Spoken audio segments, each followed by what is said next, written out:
नमस्कार बच्चों, कैसे हो आप सब। आज मैं आपको एक हाथी और चींटी की कहानी सुनाने जा रही हूँ।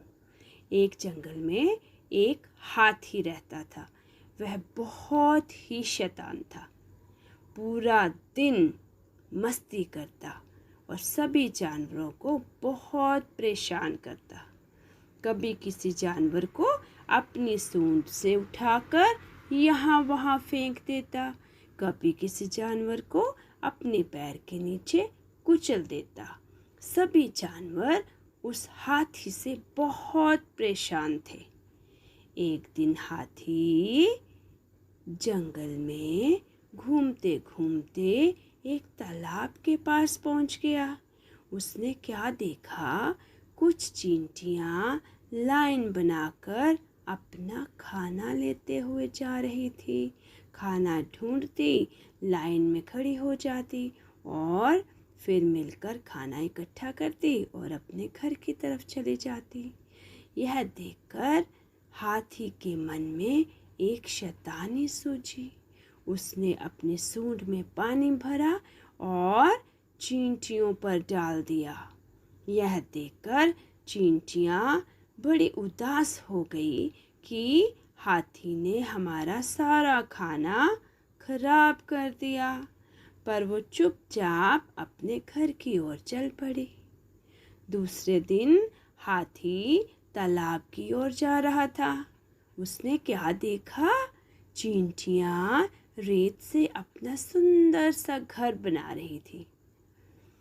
हाथी बोला, हा हा हा, तुम्हारा यह घर मैं अपने पैर से अभी कुचल देता हूँ। रानी चींटी बोली, हाथी खबरदार, जो तुमने हमारे घर को तोड़ा।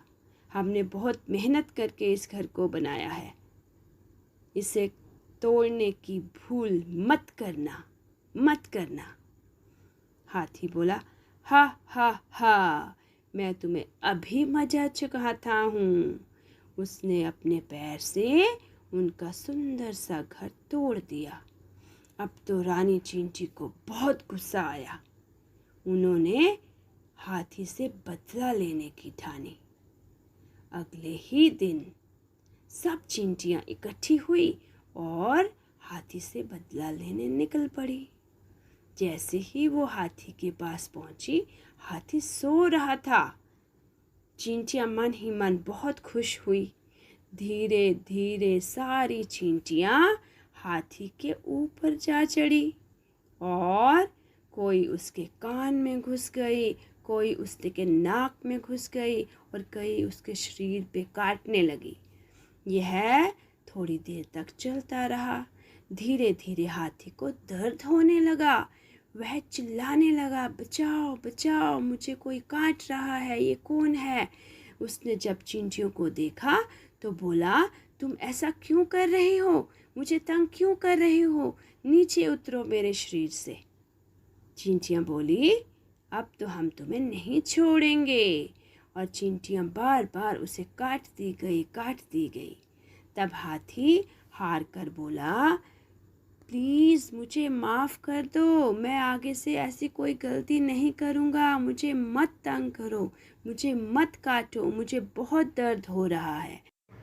तब रानी चींटी बोली, देखा, जब खुद को तकलीफ़ हुई तो पता चला दूसरों को कितना तंग करते थे और बहुत खुश होते थे। अब मज़ा आया। तब हाथी बोला, प्लीज़ मुझे माफ़ कर दो, मैं आगे से किसी को तंग नहीं करूँगा, प्लीज़ मुझे माफ़ कर दो।